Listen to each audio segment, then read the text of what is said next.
Takuto, lying in his hospital bed, suddenly lost consciousness. When he awoke, he found himself reincarnated in another world. Accompanying him was Atu, his favorite character from a nation-building simulation game he loved, one of the heroes of the evil aligned nations, who also retained all her memories. Takuto had been the world's top 1 player in that game. The two, sharing a deep mutual understanding, decided to build their own nation in this world, just as they had in the game. Their national policy was founded on peace and avoiding detection. However, their chosen forest was simultaneously inhabited by a group of persecuted, neutral-aligned Dark Elves who had fled there. Seeing Takuto as the very embodiment of evil, the Dark Elves were initially hostile, but after hearing their plight, Takuto took pity on them and provided them with a large amount of food. Uncomfortable with receiving pure charity, the Dark Elves proposed a deal. In exchange for settlement rights and protection, they would become Takuto's citizens. Through the Dark Elves' intelligence, Takuto learned that the surrounding area contained 2 good-aligned nations and 1 neutral-aligned nation,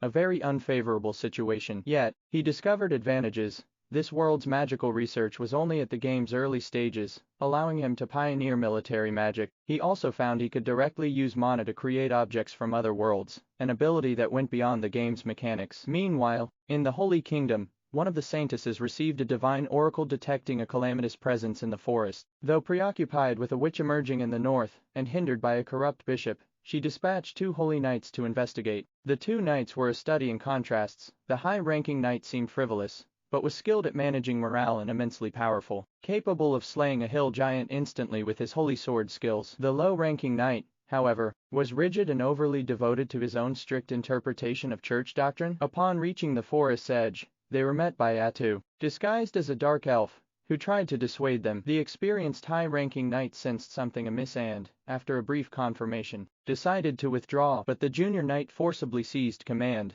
and insisted on advancing, shattering any hope of a peaceful resolution. With their allegiances inherently opposed and conflict unavoidable, Atu revealed her true form, attacking with 6 tentacles, even taking a hostage. She was initially outmatched by the 2 knights combined. Just as her tentacles were severed and defeat seemed imminent, Atu instantly revealed more hidden tentacles and defeated the high-ranking knight. Her tentacles could regenerate indefinitely. By defeating her opponents, she absorbed their skills and memories. Using the acquired holy sword techniques combined with her tentacles, she completely overwhelmed the junior knight. In his final moments, the junior knight realized the grave cost of his impulsive actions and died in anguish. From the absorbed memories, Atu also learned for the first time about the witch, an existence outside the game's knowledge. Meanwhile, the witch's disturbance in the north continued unabated, and the neutral nation near the forest was suffering attacks from hordes of monsters. The seeds for further turmoil had been quietly sown.